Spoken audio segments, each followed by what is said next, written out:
Okay, so alam ko meron din siyang upcoming new role that you've been preparing for.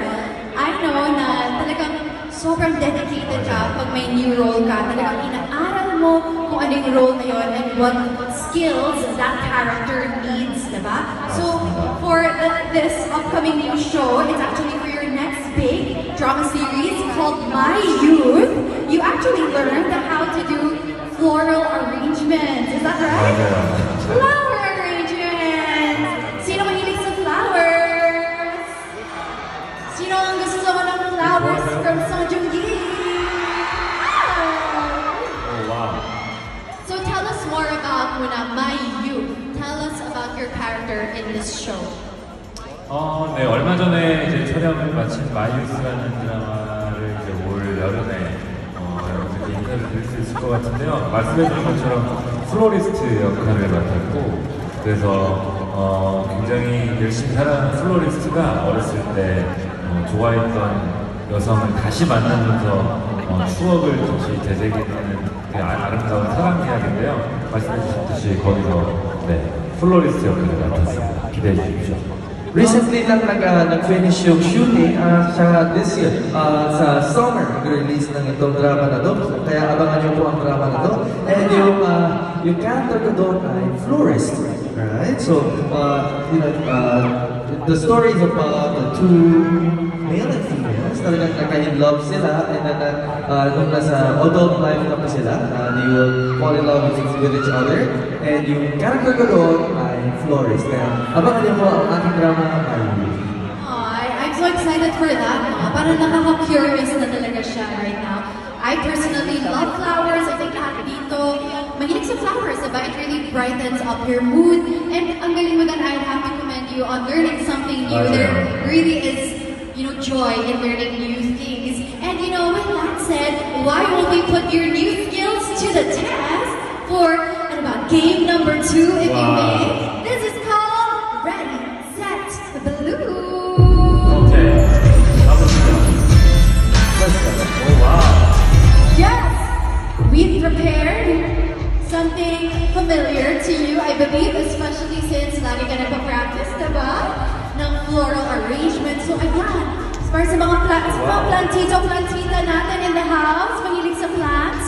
So, we have here some plants and some flowers. And I think, can you guess what you're gonna do? Ooh, yes. We are going to put your new skills to the test.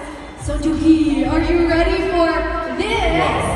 So for here, we're gonna ask you to create your own flower arrangement on the spot. Ayan na, nag-start na siya. Within 3 minutes. So what do you think? Are you up for the challenge? 3 minutes? Oh, nagulat siya na. Okay. Para may challenge, diba? Are you excited? Are you prepared? Kayang-kaya? Okay, let's go. Wow! Andali. Okay, so, I'm going to cue the timer, okay? Okay. Guys, let's cheer the man for Song Joong-gi! We got to see him in action, doing something so romantic. Okay, let's cue the timer. Oh, hold on. Let's get the timer first. Okay, timer starts. All right, timer starts now. Let's go. 3 minutes on the clock. I'm also very curious kung paano nga ba talaga. Minsan kasi, pag natatanggap na natin yung mga flowers, tapos na siya, diba? So, ayan. Parang nagkakaroon din tayo ng DIY, tutorial, paano ba gumawa ng flowers. Okay, so here, we have some long stem. I think, are these roses or peonies? I'm not sure. Wow, wow, what's that? 핑크 장미 같은데 좋아하는 색이 핑크색인데 딱 저기 핑크색 좋아해요. Siyempre, sa tingin ko big rose siya, and my favorite color is pink, at saktong-sakto pink siya. Aww, kami rin diba? Lahat tayo, favorite color natin. Okay, so I love it. I think ang dami natin nilalagay dito na different elements. Sometimes it looks like so easy, pero mukhang concentrate. Pero mukhang nag-enjoy din siya. For you, I want to ask you, Song Joong-gi, when you were learning it pa lang, yung floral arrangement, nahirapan ka ba? Or madali lang siya para sa'yo? 아니요, 어려웠는데 배우면서 이제 아무래도 어렵긴 해도 꽂히다 보니까 하면서 기분이 좋죠. Siyempre, mahirap siya sa una. Pero dahil flower siya, every time I do this, masaya ako. I would get happy when doing this. Aww. Actually, just looking at him doing his thing, parang nakakakalma, no? So therapeutic. Look how everyone's just like watching you. Like that, like I'm. 남았어요? How many minutes do we have left? Oh, timer, how many more minutes? 2 more minutes. Wow, he's such a professional, no? Inaalam niya talaga. Okay, so girls love receiving flowers as a gift. Sorry, chinichika pa kita ngayon ha, busy na siya eh. Pero para sa'yo, ano ba yung okay, ano yung favorite gift na na-receive mo so far? As a person, as an artist? I'm sure your fans have been giving you gifts also. 어제 호텔에 들어갔는데 이곳에서 필리핀에서 가장 맛있는 과자를 주셔가지고 과자 이름을 까먹었어요. 너무 맛있어서 솔직히 내일 시간만 되면 슈퍼마켓 가서 사가고 싶은데 이름을 까먹었어요. Nagkahapon kasi nung nasa hotel ako, may bumili ng Filipino snack, Filipino biscuit sa hotel. Gusto ko talaga yung lasa na yun, pero nakalimutan ko yun, pangalan ng biscuit, kaya hindi ako makabili ng biscuit. If I had time, I would go to supermarket tomorrow to buy that biscuit, pero hindi ko alam yung pangalan ng biscuit.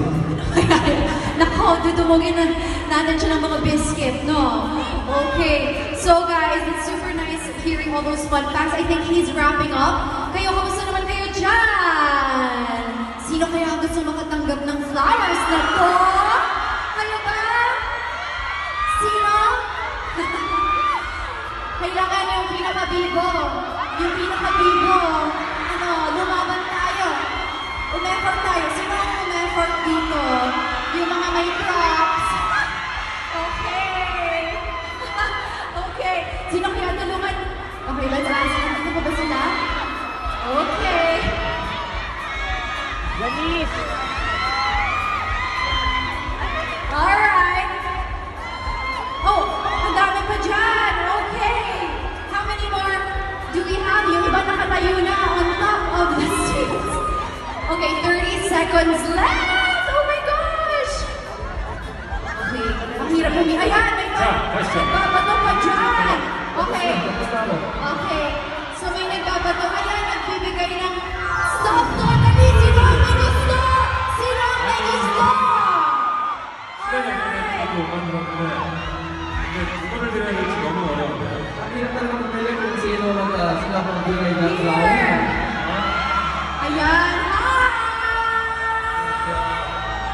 Okay. 너무 어려워. 제니가 몰라서 안 돼요. Can you choose for me, Sabina? Gosh, ang hirap. Ay, okay, kasama pala ito. Ang hirap naman.